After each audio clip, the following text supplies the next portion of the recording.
Welcome, everybody. We've got a very special Welcome Weeks activity for you planned today. This is an interactive Q&A session. We know that students are just now getting their feet wet on campus and learning the ropes about CTC, but we want to give you that chance to ask those questions that may be, I don't know about this, I don't know about that, I'm still learning here, learning there. So we want to give you that opportunity. We've got a great panel of experts here to help us out. I'm going to just go around the screen on based on what I see. Right next to me is Morgan Powell. She's in student success, and she is a wealth of knowledge about everything from tutoring to textbook lending to childcare to a host of other things. Directly below her is Lucette Brett, who is just giggling away here. She is our military veteran services expert as far as education benefits go. And next to her is Dr. Angela Reese. She is a professor in our business administration department, and she is the what we call the Blackboard guru. So if there are questions about Blackboard, she'll be able to answer them, as well as class delivery or other questions about the classes and the academic side of things. And directly below her is Pearl Creviston, and she is our director of financial aid, and she's got banks, she's making it rain. So she wants to make it rain for you as well. And right next to her, her camera's not working, unfortunately, is Mariceli Santiago. She is our director of student life, and she is a wealth of information as well as far as things go around campus. If you need assistance on finding certain things, or campus clubs and organizations, or just student life in general, she's the one. So all right, so let's get it started. If we don't have any questions right off the bat here, I'm going to go ahead and get started with one, and I'm going to pick on Dr. Reese first. Okay? Yeah. So if you had to pick three of the most asked or questions you hear about most often about Blackboard, what would they be? And of course, give us the answers. Oh, of course. Yes, I can definitely do that. One of the biggest questions that we get about Blackboard is just in navigating it and understanding what to do, when, where, how, why. So, those of you who might be brand new to Central Texas College or even just considering getting started with us, we actually are having a session coming up very soon to where we are going to go in and record the inner workings of Blackboard. So, we be looking for that in the near future. So sometimes students get overwhelmed by just there being so much there all at once. And the reason it's there all at once is because we have a variety of different delivery modes. And so students are able to go in and look around the entire course, make sure that they are comfortable with it, and ensure, of course, that you are successful. So that's kind of the very first question that I tend to get about Blackboard, or even how do I log in? So the great thing about Blackboard, it's a very easy login process. You just go to ctc.blackboard.com. Again, that's ctc.blackboard.com. And Bruce has just also put into the chat for us. If you want to attend that live session next week, you'll be able to do that. We're going to do it Wednesday at 11 o'clock Central Standard Time. So Yeah, that's we'll have login information for you shortly as far as when we get that set up on the homepage. So check social media for the login information. Thank you, sir. Another question that we get is, what's the most important part? What should I focus on first? Well, the biggest part, and this is going to be true for all of your classes, is going to be syllabus page 1 and syllabus page 2. This tells you everything you need to know about the classes in which you are enrolled. Not only do you understand what the learning objectives are going to be, you get to see what your book is. You get to see if there's any frequently asked questions that your instructor has put into place for you. It gives you all of the due dates for the course and all of the course specifics to ensure that you are successful in your course. All right. Thank you for that. So again, Blackboard I know is mass confusion for a lot of folks, and then there are some who just grasp it right off the bat. So, but Absolutely. And I forgot my third, but yes, I remember. I was gonna get to there. So the third is about BioSig BioSite. Students that first enter don't realize that we have an authentication system set up in place to ensure that you are who you say you are in your courses. And when you first enroll with the college and get into Blackboard, you are going to see a menu item for BioSig enrollment. That is going to be the exact same in every single course. So once you do it in the very first course, you're going to keep that same enrollment ID your entire time with the college. So I have been using it since the very beginning, over 12 years ago, and I have never changed mine. And to date, I haven't even had to reset mine. So if you want to use the exact same one that I do when I show you how Blackboard works in an upcoming session, you're able to use my same one, make it easy, and it sticks with you the entire time. Again, it is to verify that you are who you say you are. And by using the same one, it's based on how you create it, or even though it could be the same exact thing, but it's just based on your, I guess, penmanship, for lack of a better term. That is correct. Good deal. So that didn't want to confuse anybody. Say, well, ooh, I can get into Dr. Reese's Oh, Blackboard. good point. Didn't think about it that way. Yeah, so there is a fine line there. So anyway, all right, I appreciate that. We'll come back to. We've got some more questions for you, so we'll come back. So again, Mariceli is checking the Facebook. So if there's any questions that come through there, she'll type them in, or feel free to shout out and spit them out there. And I do have a question for you, Mariceli. Let's talk about student life for a second. I know a lot of students are just now getting used to campus life, and they're looking for that stress relief to get, already classes are getting to them, so they want a little stress relief. So how do they join a club, and what clubs do we have to offer? Well, right now, this is the time where all the clubs are looking for information. They really, really want to be able to know what's going on, the kind of stuff, trying to get as many students involved as possible for certain. And part of what we are able to offer everyone is first of all, we're gonna have the welcome bash starting coming up, and that's August 31st. And a lot, if not all of the clubs, most of the clubs are going to participate in there. And that's a great opportunity for you to meet the clubs that are going to be there, really figure out what if they're a good fit with you, ask questions, get more information. You can also go to the CTC website. We have some clubs that still need a little bit of updating because there have been some changes over the summer, but for the most part, you can find out their contact information and things they should be aware of in there. And then, last but not least, so you can actually go to the CTC website under clubs and organizations, and they're there. Some of the clubs include Net Impact. They include the Culinary Club. We have a new virtual geeking club, and they play video games. That's what they do. We have a Taco Unlimited. They like to watch anime and have some fun together. We also have quite a few other, let's see, nursing. There's two, depending on what kind of nursing program you're in. They have their own clubs and organizations. There's honor societies. We have Phi Theta Kappa. We have Psi Beta. Psi Beta specifically has to do with psychology. Phi Theta Kappa, it doesn't matter. It doesn't have to be. And so we do actually have quite a few. I'm sure there's more, but Writers Guild. We have the Writers Guild. Trying to remember. They're out of the library. They're a fun bunch. Yeah, so just come on out and check out what, the clubs and organizations that are going to be coming out. You're welcome to come and buy. How can I forget? Okay, student government, guys. I'm trying to get the student government. If anybody is interested in participating in student government, and if they're interested maybe in even becoming an officer, we're actually looking for officers right now. There are all positions are open. President and vice president specifically, they have to have some credits under their belt, but the other ones, I'm opening it up to anybody who might be interested in becoming an officer. We'll be having elections coming up in a few weeks. So please, if anybody's interested in becoming part of student government or anything like that, they can reach out to me. I will go ahead and get you the information if you just want to be part of student government, or if you really want to participate with like further involvement, becoming an officer for student government. And student government, a lot of people don't know what that means. In high school, they call it a lot of times student council. Here at the college, we call it Student Government Association, and what we're trying to do is be the voice of the students.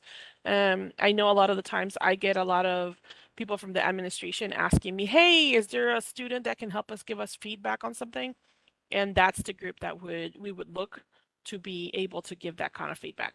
So please, if anybody's interested, you can come by the student lounge, or you can email me. I will go ahead and put my email in the chats, and everybody is welcome to participate. And I actually have a question from Facebook, guys. Hey, But I don't know if you're ready, if you want to introduce financial aid before I do, because well, can we hold that for a second? Because I wanted to touch on something you touched on earlier. And that was between you and Morgan, can kind of expand upon the Welcome Bash that's coming up next Thursday. And that'll be at 10 a.m. to 1 p.m. in the Anderson Campus Center. So kind of between the two of you, kind of talk a little bit about what's going on in the Welcome Bash, because new students probably have never experienced anything like that before and might not understand what the whole scope of that. Morgan, you want to talk about it because that's kind of your baby. Yeah, kind of. Yeah. So the Welcome Back Bash, Welcome Bash, we call it both, depending on which semester that we're starting in, is a time for students to come and get a bunch of information about various departments and clubs and organizations in the area. We usually have people from medical offices, we have people from government offices like the workforce coming down and talk to everyone. It's gonna, like Bruce said, gonna be in the Anderson Campus Center, which is building 224, and it's gonna be upstairs from 10 to 1 on Thursday next week. That is August 31st. Yeah, and there'll be food, there'll be games, there'll be music, and the majority of the academic departments will be represented there. Majority of the student services departments will be represented there. So if you have questions or want to pick up information from any of those facets of CTC, it'll all be happening right there. So good deal. So that's something that all students should really just come through and check out and experience. So, all right, let's go to Pearl with the financial aid question, Marcel. Okay, so I have a question from Facebook. It says, is there a lot of people having issues with financial aid? My son went to his first day, and when he was told he couldn't attend due to financial aid issues. Okay, it's possible. So what that usually means is the financial aid file may not have been completed. Therefore, there may not be financial aid and he may have been dropped from classes. So it would be an issue that the student would need to send directly to us. He can call me actually at 254-526-1833. And I'll be happy to look into what it was and find out how we can help resolve the issue. And again, it's Pearl Creviston. I'm the Director of Financial Aid, and the phone number is in the chat right now to call me at 254-526-1833. All right.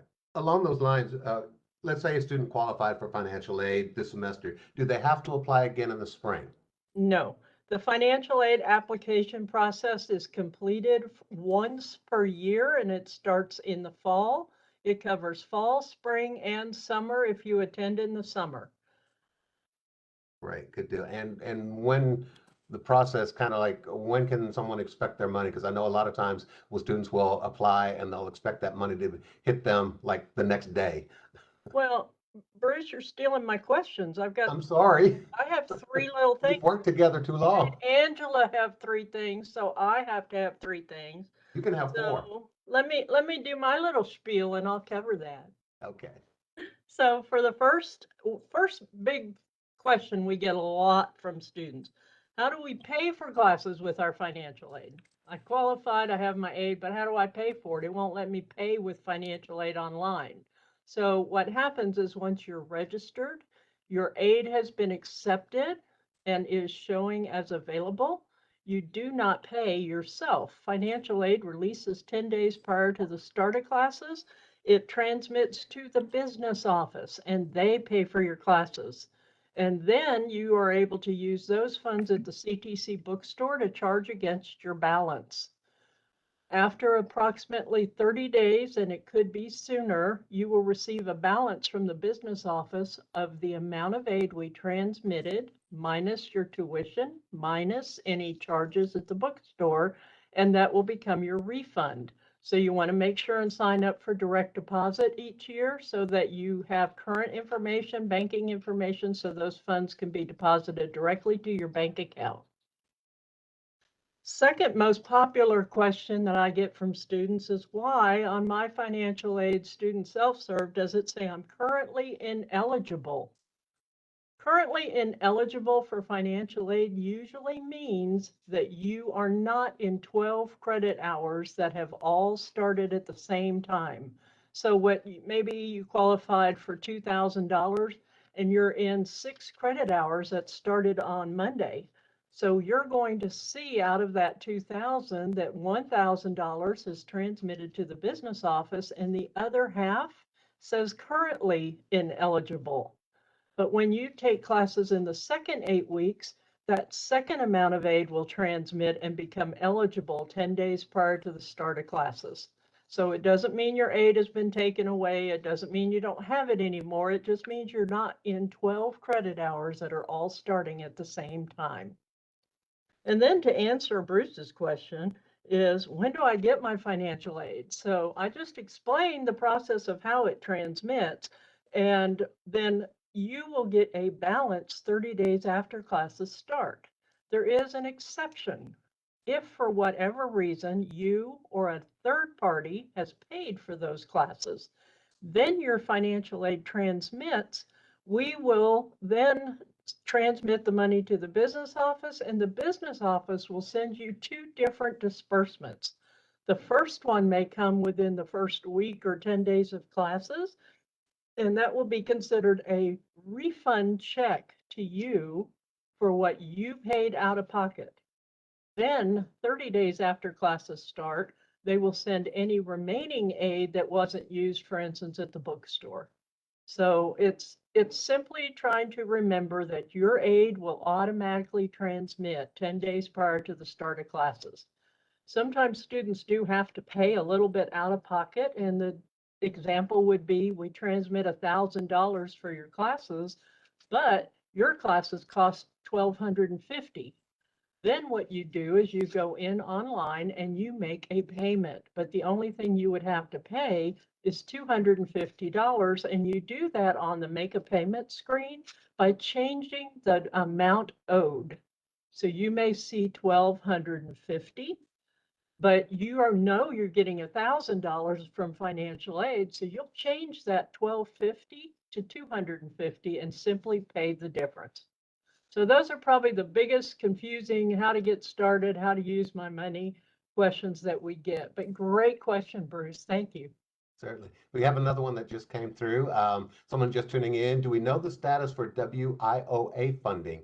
TWC stated it's on hold to contact you guys directly in the financial aid department.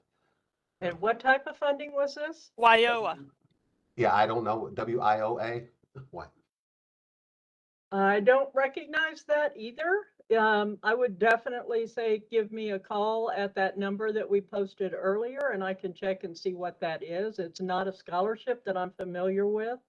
I want to say I've heard this before, and I want to say this has to do let me see, Workforce Innovation and Opportunity Act. Oh, okay. So is that a third-party billing then possibly that someone is going to Possibly. pay a tuition cost? Possibly. Oh, we lost you there, Pearl. You went mute on us. It's Texas Workforce Commission. Pearl, you're muted, hun. Was I Don't know how muted that that happened. whole time? No, just Oh, that last okay. bit. So if anyone Still else can help provide some information on that WIOA funding, please do. I mean, Lucette, Morgan, you were both nodding your head, so I don't know if you had some more to add to that. I'm not entirely sure what is holding up the process, but I do know it is funding that the Texas Workforce pays for certain programs for certain students to cover their tuition. So that would So I- definitely be a business office process. Right. Yes. And it's Contact out of the the business U.S. office. Department of Labor and Employment. That's why it's not out of the Department of Ed. So it's a little bit different. It may be qualifying as an exemption too that way. Okay. Well, they told her to contact CTC directly. Should we refer her to the business office or? Absolutely. Okay, let me find that number real quick. The business office is going to be 14. Go for it. 254-526-1217. Again, that is 254-526-1217. All right, there we go. So hopefully that will help with that situation there. So I appreciate that input. Thank you so much. Um, Morgan, since we're talking to you, uh, you had mentioned to me in a little earlier about books, which one of the biggest questions that students have issues with. How do I get my books, and are there options for books? Can you talk about how students can get their books, and also about the textbook lending program, which may assist students? Yeah. So I'll go ahead and start with the basic and then get into my program. So your books, you can purchase them through either the bookstore or a different service if you so choose, but I do recommend the bookstore if you can do that. So what you're going to do is easiest way to do this is take a copy of your schedule. And you can find that on your Eagle Self-Service portal where your planning and student schedule is. If you open that up, you can find a printable copy of your schedule. It's super simple. And then you can go into the bookstore and show one of the workers that list, and they will help you find all the books that you need for your course. You can also find the books that you need for your course in your syllabus. That if you go through your syllabus, you will have the ISBN number, and sometimes professors will even be very helpful and put a link on exactly where to buy this. That is especially true for ebook codes. If your course requires an ebook, which are electronic books, not every course has a physical book anymore. Sometimes they have ebooks and they have things like MindTap and Cengage attached to them, where that's where you can do your homework and assignments for your instructors. A lot of the time that also has helpful study guides and stuff on there. So please make sure you check your syllabus and make sure what exactly you need for your course. But when you go into the bookstore, if you're going to purchase your books through the bookstore, you can use financial aid in the bookstore. 10 days prior to your course starting, you can use your financial aid because it is released 10 days prior to classes starting. And then you have a window of about 20 days because 10 days after your courses start is when the financial aid is refunded to you. And when you go into the bookstore to use your financial aid, you will need your student ID card. Again, you will need your student ID card. ID cards can be picked up in the Student Enrollment. Services building. Yes, enrollment building, building 209. And when you go into that building, you're going to go to the left and then the left again. There's going to be a little office for ID cards there. Your first ID card is free. It is at no cost to you. If you are going to be on the central campus, I would recommend that you get your ID card. It helps you a lot. Now for my program, the textbook lending program, if you are in a career and technical education degree, which are your CTE degrees, if you're in the CATE Center or you're in something like nursing, a lot of the business administration degrees count too. Some computer science degrees, childcare, there's quite a few that count for the program that you wouldn't expect them to. So contact me if you're having any questions about if your degree qualifies or not before you go through the application process. I will help you. But for the textbook lending program, what it does is I can get your books for you for free at no cost to you, which is really nice because sometimes these books get very expensive, especially for those career and technical education courses, because the welding book alone I know is like $200. You do use it for a year and a half in all of your courses, but it's still a hefty cost at the beginning. I can purchase them for you. You do have to return them at the end of the semester, but if you're in the same course over and over, I'm going to allow you to have an extension. And then if you have an ebook code that's required for your course, there are tablets that you can choose to borrow as well to read your ebook on. And then for the program, there are a couple other requirements. The first, again, is going to be that career and technical education degree. The next is going to be that you're in a minimum of 6 credit hours for the long semester, that being fall and spring. If you're only in an 8-week or a 12-week course, I can work with you and you don't have to be in 6 credit hours. But talk to me first because sometimes you're in 16 weeks and you don't realize it. The next requirement is that you have a 2.0 GPA or more. If it is your very first semester here, I do waive that requirement because the program is a semesterly program. So the next semester you apply, you'll have to have that 2.0. And then the final most important requirement is that you demonstrate economic need for this. That is easiest done with a Pell Grant. If you get a Pell Grant, you qualify, you're good. If you do not get a Pell Grant, I can take proof that you receive WIC, TANF, or SNAP. SNAP is food stamps. All three of those are government assistance programs. And if you don't have either of those, I will take a copy of your 1040, which is your tax return documentation. And for the fall semester, I will need the one from 2022 when you filed this April. And then if we have any questions, please feel free to put them in the chat, and then I will go ahead and put my information in there as well. I have a question for you. Yes. It says, should I return the books I got because I am in a different course? Went from automotive to diesel technology. You can if you would like, yes. Go ahead and just talk to me on the side because sometimes those books are still used for that course. Or there's some crossover and you can still use them as reference material. So as long as you've signed them out, you're good and we can talk.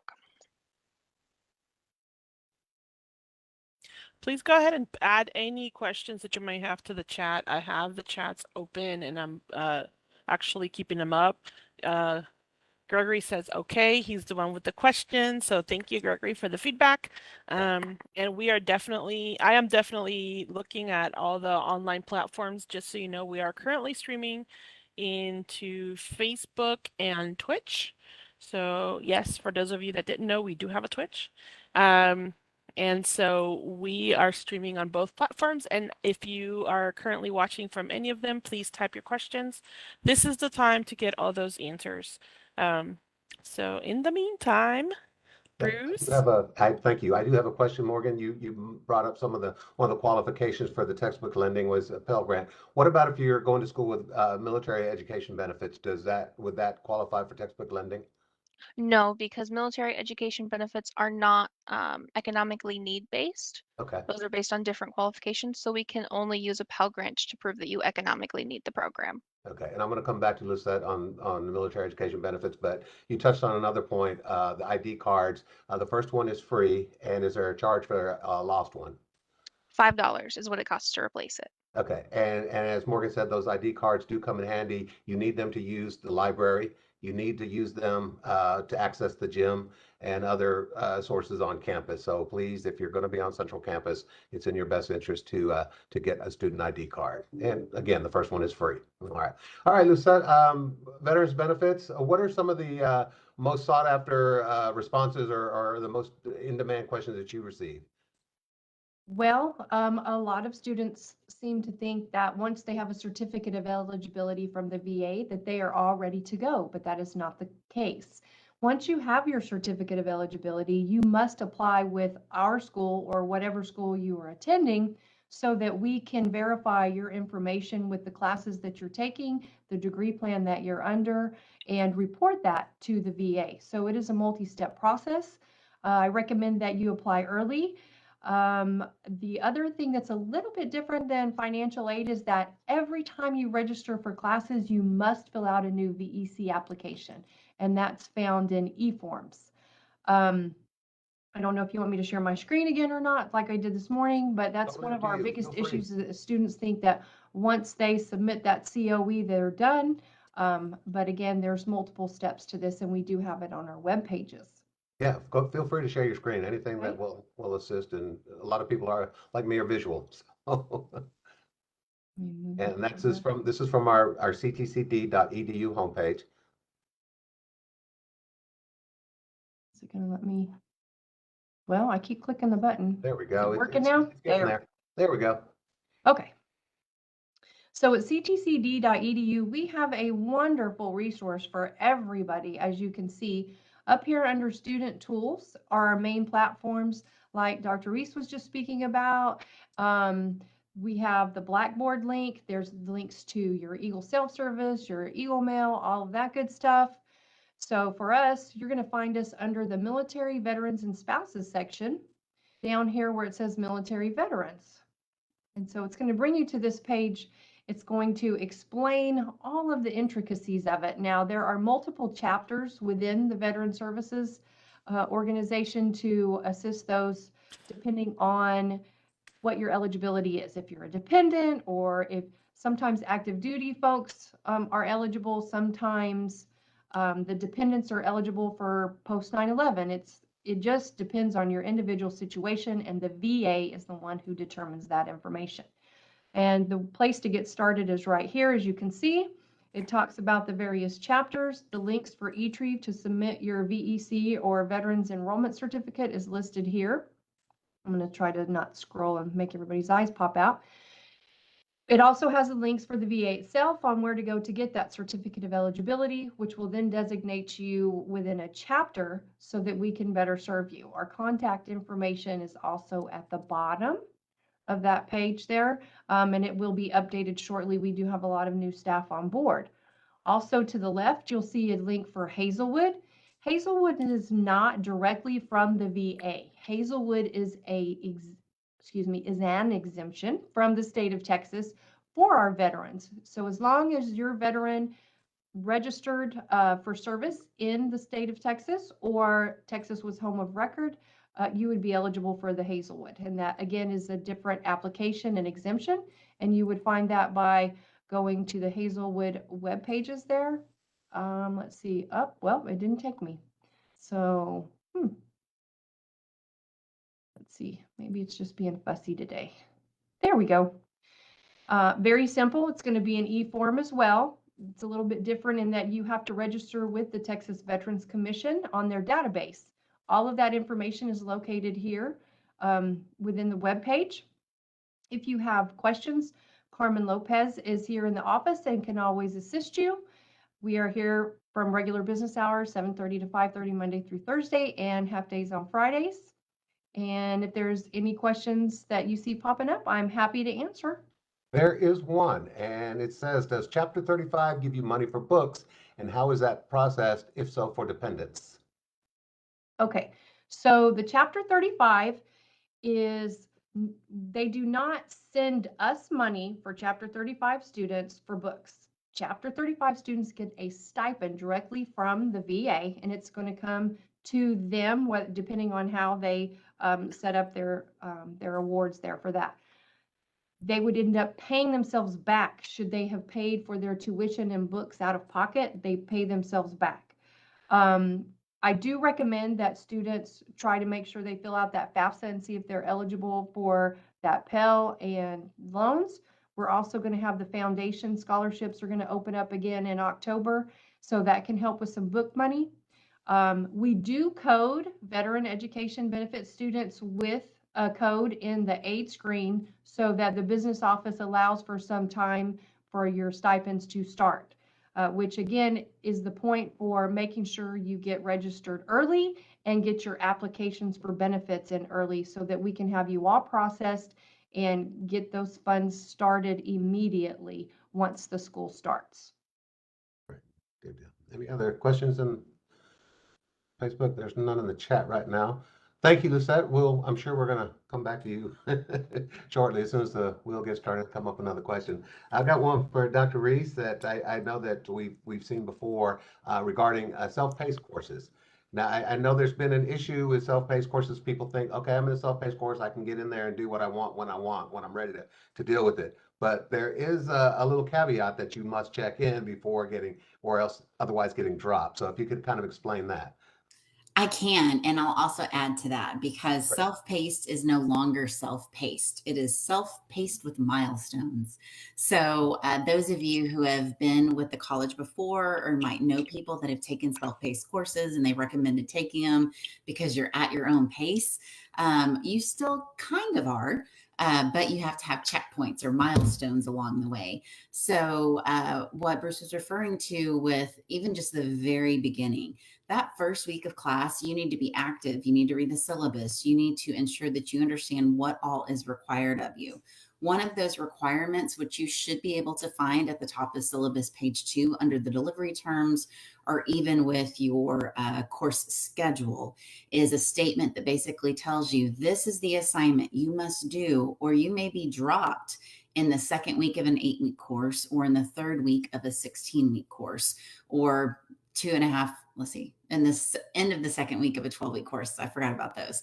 So please make sure that you are diligent in looking to see what that is. And actually, there's even more links than that. So we have 3-week courses, 5-week courses, 4-week courses. So depending upon the length of the course, depends on how soon that is due. But you should be able to find that on syllabus page 2. If you can't find it, ask. Okay, because it should be there somewhere. So ask your instructor, what is it that I'm supposed to be doing? Or just make sure you're doing those first few assignments, making sure that you are on track. So self-paced was really set up for our students that did not have connectivity at certain points, or even just had some, crazy things going on in life. We've always recommended that you stay on track with those suggested due dates so that you don't get overwhelmed in the end. We want you to learn from your classes and be successful in it to be able to make practical application. So first thing is make sure you get that very first assignment completed, or you could be dropped. Second thing is an understanding that self-paced is self-paced with milestones. The one place that we are still working on getting that updated that we're aware of, everywhere else has been updated, is under Eagle Self-Service, to where it explains what self-paced with milestones are to you. But that is one area that still has to be updated. Basically, what it means is that on that syllabus page 2, you will have a schedule of assignments. Along the way, you will have checkpoints or milestones in which everything prior to that milestone is due. So there might be suggested due dates for chapter 1, chapter 2, chapter 3, chapter 4, and then boom, after chapter 4, it says milestone checkpoint number 1. Everything above this date must be submitted by this date, or you will not be able to complete it. So please make sure to be aware that, again, there is something that is required in that first week. And then also we do have those checkpoint milestones along the way in order to help keep you successful in your journey. Yeah, it's not very practical when you wait to the very end to try and do it all in one night. So Really not. And you're not going to be successful. I can tell you, I've had many people try.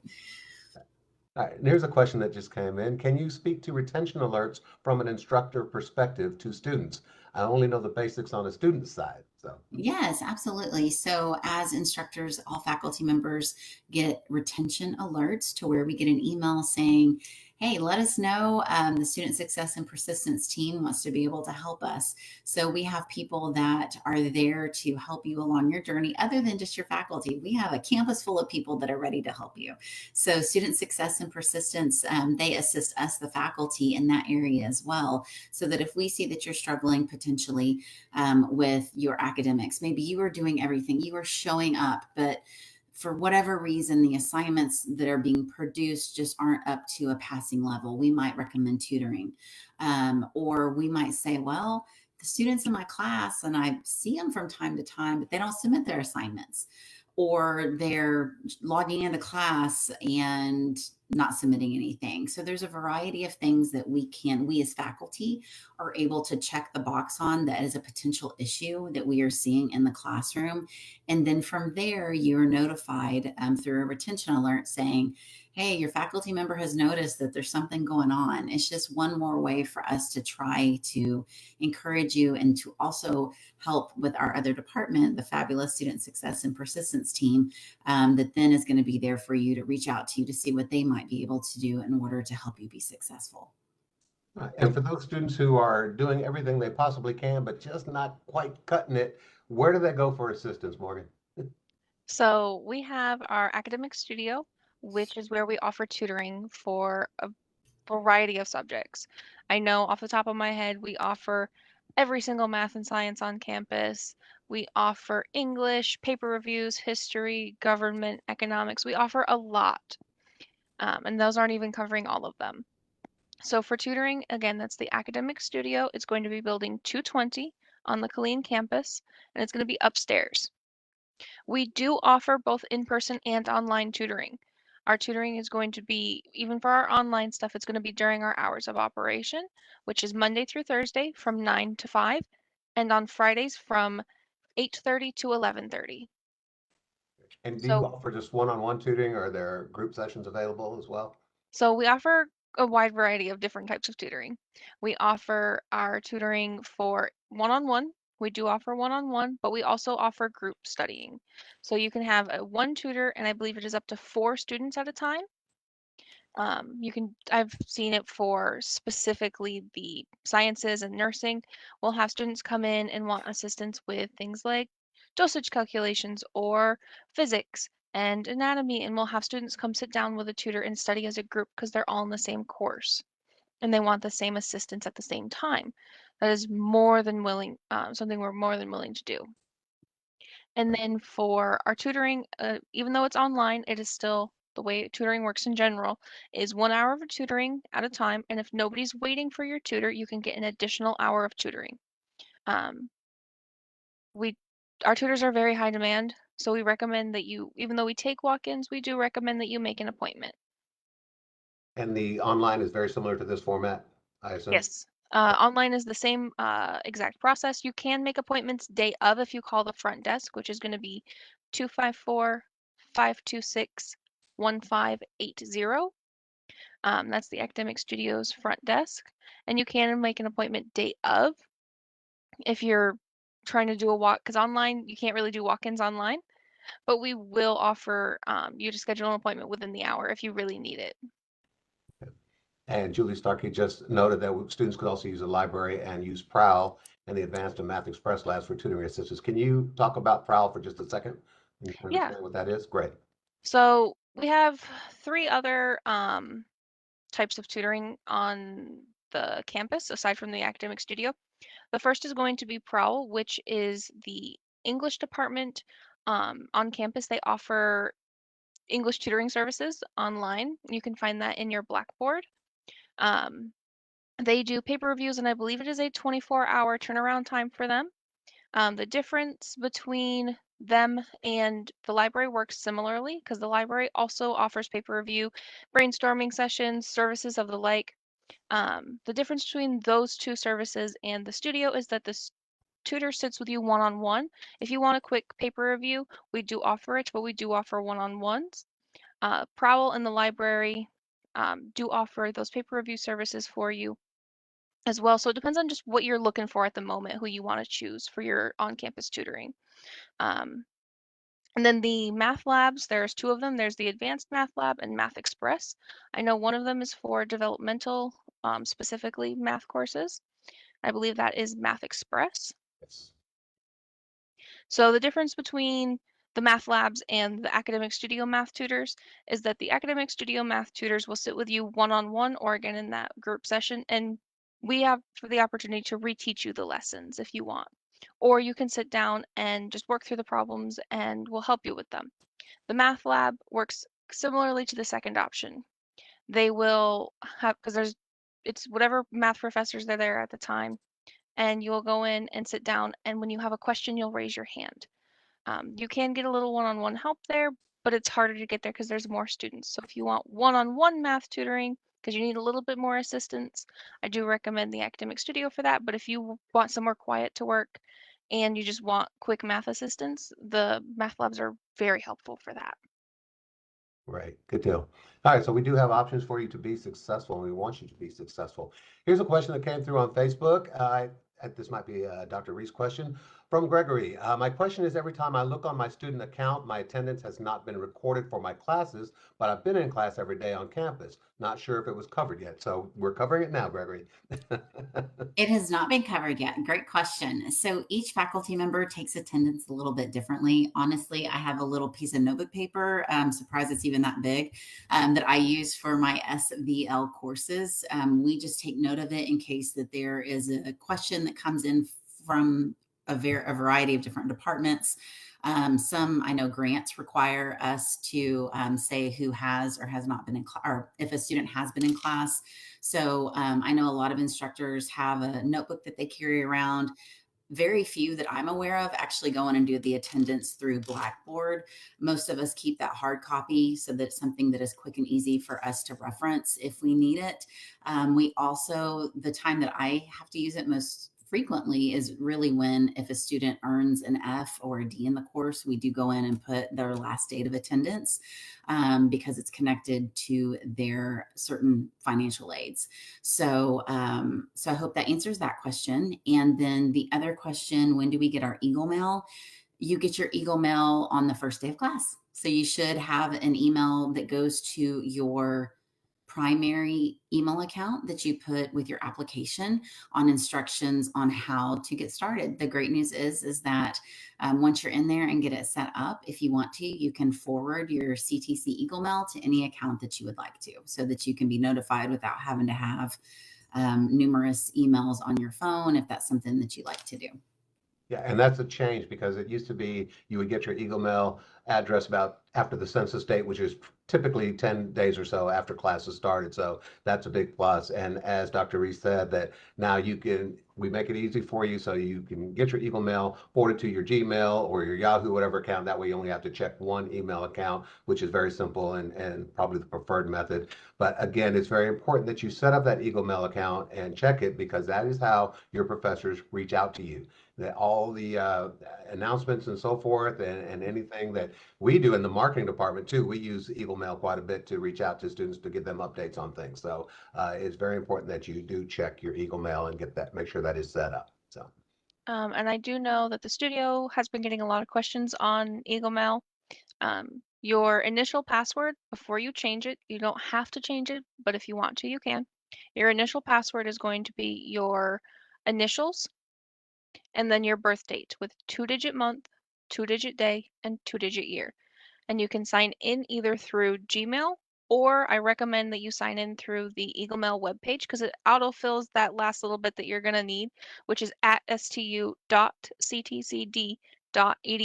Because if you go through Gmail, you have to type all that in. But if you go through the website, you do not have to.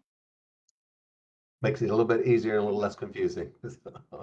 Good deal. Thank you for that. That's a good tidbit to know how to get that password going. So, all right. Have we missed any other questions in the chat, Maricela? I know you've been very vigorous in getting those done. And thank you, Dr. Reese, for catching that Eagle Mail. I was getting back to that, but not quite there yet. All right. Good deal. All right. And you're very welcome, Gregor. We appreciate it. If you have any other questions, please feel free to ask. And that's why we're here. What about a student question I get? Semesters going on, and I'm realizing I really don't like this class, or I'm not sure this program is for me. How do I go about changing, or who can I talk to if I need to change my degree plan or my certificate program? Who wants to jump on that? I'd be happy to help with that. One thing that I like to recommend is to reach out to your faculty that are in the area in which you currently are in that degree field. So for example, if you're taking a business class, you can reach out to me or to Professor Ledger or whoever your instructor is, and we will be glad to assist you and talk to you about careers that are available through the degree program in which you are on. We'll also talk to you about your interests.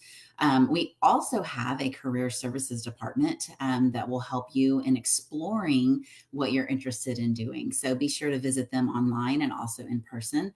And then if you are like, okay, I'm for sure not going down the right path, like 100% I need to change, then you can either come to see the academic advisors in the student services building, and I do not remember what the current building number is, or you can also reach out to Eagles on Call if you are not local. Student services is 209.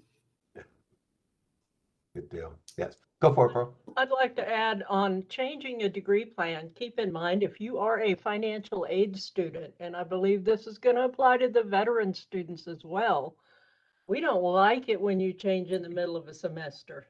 Let me tell you what happens. So you're in a degree plan and that's the way you want to go. You think that's what you want to do. And then you decide, no, I'd really rather be in underwater basket weaving because I just can't deal with any of this. Don't change your mind in the middle of the term for classes that you've already been paid for, because what happens is now you drop those classes and decide midstream you're going to change to a whole new program.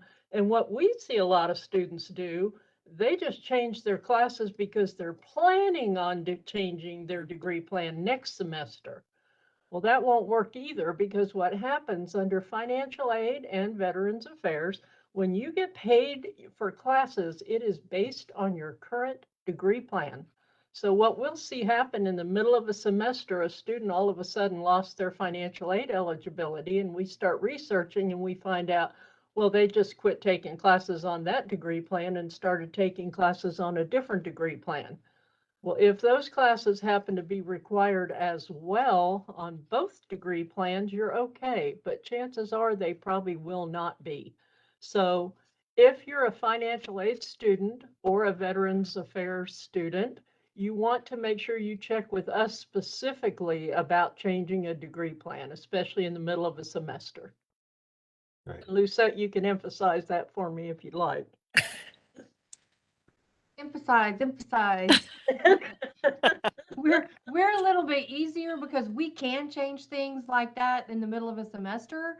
Unfortunately, the Department of Education frowns on that, but we can certainly do a 180 with you. You're still going to have to pay back that Pell Grant, though, if they pull it back. So I'm with Pearl. I don't recommend you changing your mind right in the middle of a term and doing it on paper. Now, if you're thinking about it and you realize, hey, this isn't for me, and you're going to change it the next term, that's different, but don't actually change it within the system during the middle of a term, because that's going to create a lot of havoc, and we don't want you to have anything being pulled back where you owe and get sent to collections or have accounts put on hold. When you go to register is usually when you find out that your account's on hold. So be very careful with that, and remember to report all changes.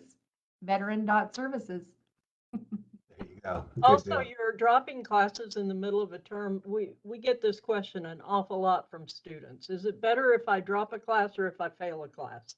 Should I drop it or should I just go ahead and fail it? Personally, if it's me, I would rather drop the class than fail it. However, when you have financial aid, you need to realize either way affects your completion rate for financial aid, and it's going to hurt your eligibility. So if you take, for instance, 4 classes in a semester and you drop 2 of them, you're below 67%, which is the minimum requirement, because now you're at 50% for the term. So we're going to put you on a warning. And if you do it again in the next semester, now you've dropped more classes or completed just as many in 2 terms, and you are actually going to go on a suspension if you do this continuously. Is it still better to drop than fail? Yes, because when you fail, it counts against your completion rate. But when you drop a class, it also counts against your completion rate. So for financial aid, it impacts you either way. Another, I'd like to say for Morgan's area, the tutoring program, rather than just decide this is too hard and I'm just going to drop it, go ask for help and don't wait until the end of the class to go ask for that help. I actually had a student I thought was trying to run me over in the parking lot the other day, and she was screaming out the window and yelling at me and kind of scared me just a little bit. And she said, I got an A. Come and talk to me. And she had had 2 or 3 semesters in a row in the same math class. She kept failing it. She kept failing it. And I said, why don't you go to Academic Studio and get some help and use a tutor to help you? Start right from the very beginning. And she actually did that and completed the course with an A. So That's great. don't wait too long, and don't just think dropping is going to solve it. You're still going to have to take college algebra. No matter how many times you drop it, you're still going to have to take college algebra. So The good keep thing in about that mind, is some of those classes you struggle the most with, just go in and ask for help right away from the start, and maybe they'll give you the tips you need to be able to complete that course successfully, so you can just get it behind you. there you go. Good point. And the good thing about the college algebra, you can, if Ellen Falkenstein was here, she would tell you that you can take those co-rec classes, which is you get the credit for that, but you also get the extra developmental supplemental instruction that you need to complete that course. So again, that there are options there to help you along and be successful. So again, that's a good point. We don't want any failures out there. So or as minimal as possible. I did have another question and I just lost my train of thought. All right, it'll come back to me. So anyway, let's see. Are there any questions or anything that you can advise on the class delivery? You mentioned SVL, Dr. Reese, and some people may not know what that is. They may have just gone straight up into online. They may have gone straight up into the in-person classes. So kind of talk about the SVL option briefly. Yes, of course, I'd love to. So SVL is synchronous virtual learning, and currently it's only allowed to our students that are local area students are the only ones that are allowed to enroll in it. So if you're a central campus student, there is an option to basically have the ability to take an online class that also has a component similar to what we're doing right now. So, for example, I have an SVL course that meets on Mondays and Wednesdays. We meet inside of Blackboard, which is our virtual classroom. Students click on a link in the class and everybody magically appears just like this. I have my PowerPoints up. I have the ability to record it if I need to. And we go through class just sitting at our desks or outside at a pond or wherever you want to be. And, but you meet in those classes just like you would for a lecture course.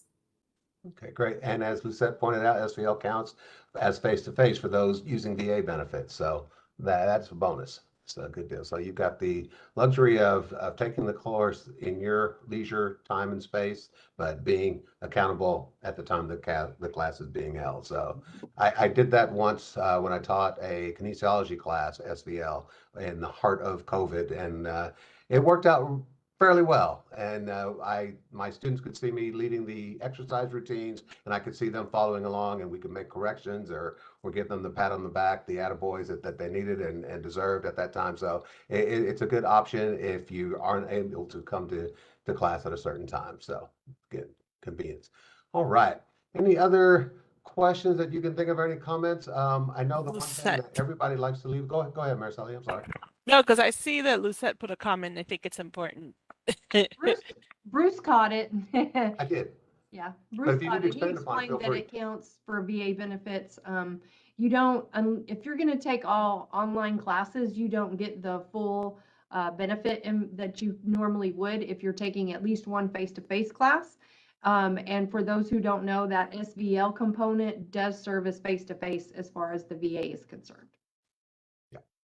Like I said, that's a big plus. So I know the one thing that most of you will agree on, and especially I know Dr. Grease always says when she concludes her segment, is to ask questions. So I want you guys to kind of reaffirm that for those students who are watching about how to approach their professor or approach financial aid or veteran services, because a lot of times you don't want to keep those questions bottled inside. So Dr. Reese, I'm going to let you expand upon that thought. Yes, thank you. Absolutely. That was going to be my concluding thought is please, please, please reach out, ask questions. I know it can be scary and overwhelming to take that initial step and send a message to an instructor or send an email thinking, well, what are they going to think? Am I the only one that doesn't understand this? And, even though I can see it, it doesn't really make sense. And I really need some assistance.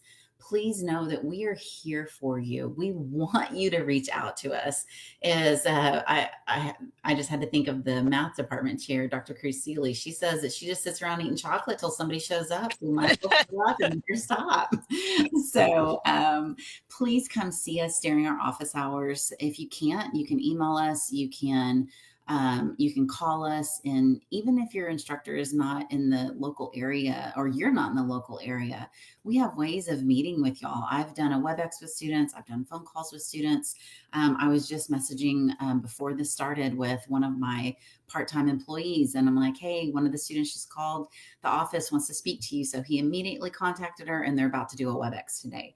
So please reach out to us. We so dearly want to support you and help you, whether it's a question about Blackboard or where to find the quiz or the content that's on the quiz, or how can you study better, or why did I do poorly? We are here for you. So please reach out. Yeah, and that's a great point. And so if you can't think of a question during this session before we wrap up, don't feel that you can't ask a professor or a department a question that you may think of later. So we're here for you, and we want you to approach that. So Pearl, I see you nodding ahead. You want to follow up and give us something there? Yes, I want to say one thing to all students that complete a FAFSA application. It takes 3 to 5 business days for the Department of Education to send us your application. You need to contact us always if you have not heard from us within a week, because our process is truly, as soon as we get your FAFSA, we email you whatever the email address is currently on file for you, which at this early stage of processing would probably be your personal email from your admissions application. You want to save CTC as a safe page to receive emails from. Some of these emails may go to junk. But let me tell you, not hearing from the financial aid office is a bad thing, because that means we either don't have the FAFSA that you did, or maybe your social is entered incorrectly on your admissions application and will never receive your FAFSA that way, or some other problem, or we're trying to reach you and can't. So don't wait until August. If you did a FAFSA back in March, and you'd be really surprised how many students do it early. They can start doing it in October every year. They do them in January, February, March, April. They get a confirmation from Department of Ed and they think they're done. You are never done with a financial aid file until you hear from your school. So 3 to 5 days, you need to be contacting us if you haven't heard from us by then. Best advice I can give you. That'll save you so much heartache at the end of the year when you're ready to start in fall and we tell you, oh, we never got your file, so you don't have any financial aid. Or you were selected for verification and now it's going to be 2 or 3 weeks, because we have a lot of people that have that same situation. So save yourself that heartache and get it done early. Thank you. I'm going to jump in and I'm going to kind of pivot off of that and say, learn how to use Eagle Self-Service. I know that Student Success is working on some things to help students treat it as a portal, treat it as your bank account, because in Eagle Self-Service, that's going to determine if you owe money. It's going to let you know if you get a refund. And it's also going to show you when those classes are covered by Pell. You're going to see that in your account summary. So I tell my students always, treat it like it's your own money, because it is. It's your account and you have to stay on top of that. It will show you what's been paid, what hasn't been paid, and if you owe. So that way, if you have questions, then you call those departments where you know you're getting a benefit, or you're supposed to have something paid, or you need help with books because now you've paid your balance, but you don't have anything left. So be sure to use that Eagle Self-Service and check it every week. Good advice. Mariceli? I'm just gonna say that okay, so this is my thing right now, my current thing. I always have a thing. So right now, what I've noticed is that we have way more people on campus than we have since the pandemic. I am super excited about it, because that means that you guys are here, and so come figure out somebody that's going to be your point of contact. It doesn't matter who it is to me. If it's your favorite professor, if it ends up being the favorite department assistant, it doesn't matter. Find one person, make a contact with. I recommend participating in a club, because that gives you automatically a sponsor. And if you participate in, with them, you're going to have students and a full-time, at least one, sometimes more, but at least one full-time either faculty or staff member who, even if they don't know the answers, they know who to contact. You're going to have point of contacts. And you need to feel like you're part of this. You are part of CTC. This is your community college. Don't think that just because you commute in here, take your class, you can leave, and then that's all. We don't care about you. There's people in here that care about you, but unfortunately, at this stage of the game where you're at, this is not like high school anymore, where people are coming up to you and saying, "Oh, you okay?" I mean, I'll do that. I'll walk around people and I'll ask them what's going on with them, but not everybody does. Okay, that's just me. But you need to self-advocate. If you need help, you have to say it. If you have a situation going on and you don't know how to deal with it, ask somebody to help you. Find that one person. I promise you, there's somebody here on this campus for everybody. Find that one person, make contact, go back to them. I don't know, but I love when my students come to see me. I really, really love to maintain that connection. And then at first I'm like, who are you? What's your story? What's going on with you? And then I'm like, hey, I get excited to see you and to know who you are. And then of course, once I see you graduate, that's even better. But that's just me going, all the way. I'm thinking, yes, you're going to graduate. How are we going to get you there? But the way that you're going to get there is by feeling like you're a part of this community and by having somebody that's you're going to continue to go to, find that one person, continue to go to them. How do I do this? How do I handle the situation? I'm having just trouble in my class. Who do I need to go to? Because you're going to get a lot of information and it's going to be overwhelming. It probably is overwhelming already, but find one person, continue to go back to them. That's my little thing. Right, and as Morgan pointed out in the chat, that she and Academic Studio folks, Student Success and Persistence, are great at being that point of contact. They are centrally located on Central Campus, and Maricelli is downstairs and Academic Studio is upstairs, so they're in the same building, so you can get advocacy from both of them. So we appreciate that. Morgan, any last tidbits? Again, communication. Please talk to somebody. Like Maricela said, it doesn't have to be, it could be a face that you recognize. I know we all have very recognizable faces. If you see us on campus, stop us and we can tell you what you need to be doing. I know the studio and myself get a lot of phone calls. Don't be scared to call us if you don't want to come to campus because you're busy. We'll answer a phone call. We'll tell you what the answer to your question is or where you need to go to get that answer. And then I know the studio and myself are very good about if we don't know the answer and you don't have time to be transferred, we'll get it for you and then call you back with the answer. Great, good deal. And one thing, before we go, I know we're running time. I'm going to turn it over. Pearl's got her hand up, but I got a question for Pearl. But go ahead, Pearl. She said we'll answer your phone call. I have a disclaimer. Right now, we're having a very hard time answering all the phone calls because there's 7 of us down here right now in the financial aid office, and we are probably receiving hundreds of phone calls a day. So I apologize on behalf of that, but a lot of these are last minute questions for people that really were not done ahead of time, didn't have everything finished. So save yourself that headache again. But I do want to say that I understand there are a lot of people unable to get through right now, and it's simply sheer volume of calls coming in this week. So send us an email. We will be able to return that email a lot faster, and include your student ID number. That'll help get you a faster answer. We can look you right up and figure out what's going on. Thank you. All right, and 2 more things before we wrap up. And Pearl, you're involved with this first one. Students also are always asking us, we hear it in new student orientation and virtual info session and so forth.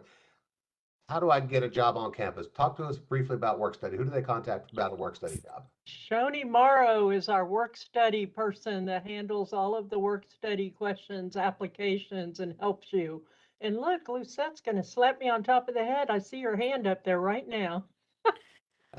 Go for it, Lucette. Go ahead, Lucette.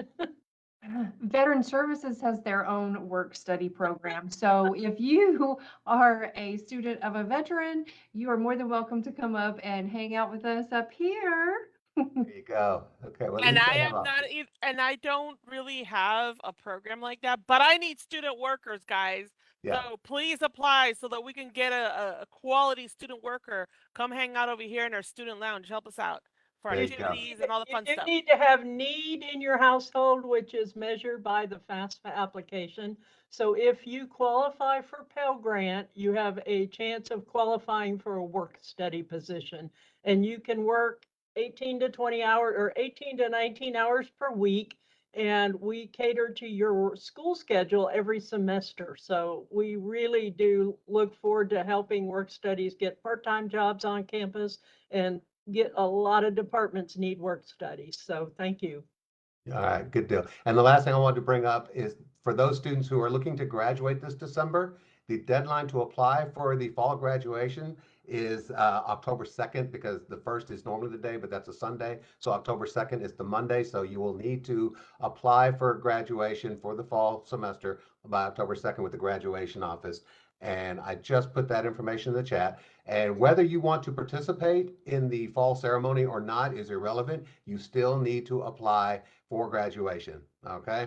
So email them or call them in the information I've given you in the chat, graduation.info@ctcd.edu, or you can reach them at 526-1592. All right. Anybody have anything else? Any last questions that come shooting through? Any last words of wisdom? So I think we've covered a lot Well, today. I So just want to say thank you to everybody that has participated virtually. This has been great. When you guys participate and actually come into this, it makes it so much more fun. We know the information and, we hear it. We know each other's spiels already.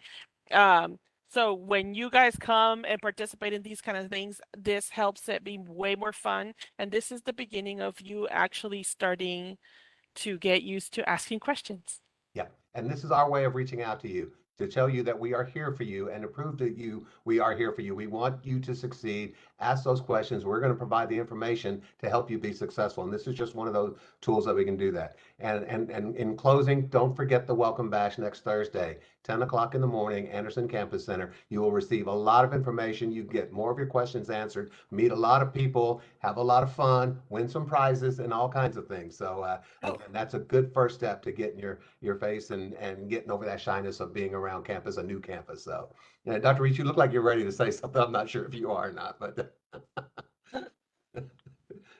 If it presented itself, I was going to. I was just going to say the more information, as Pearl mentioned, like when you're emailing us, the quicker we're going to be able to respond if we truly know what you're asking. So if you just say, why did I get a 0 on that test? I might not know who you are. I might not know what class you're in.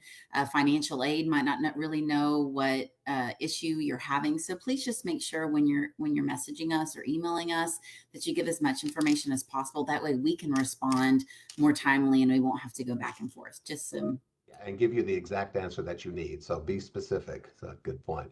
All right. Well, thank you guys so much. This panel has been fabulous as always. Thank you guys for always being willing to participate and help the students out. It is definitely an honor to work with you guys. So if there are no other questions coming through, we will call it a day and we'll make this available later on YouTube. So if anybody wants to recap and review or share this with someone that you might think needs this information, we'll put it out there on YouTube later. So thank you all so much for being here and have a great rest of the day and good luck, Eagles, for the rest of the semester.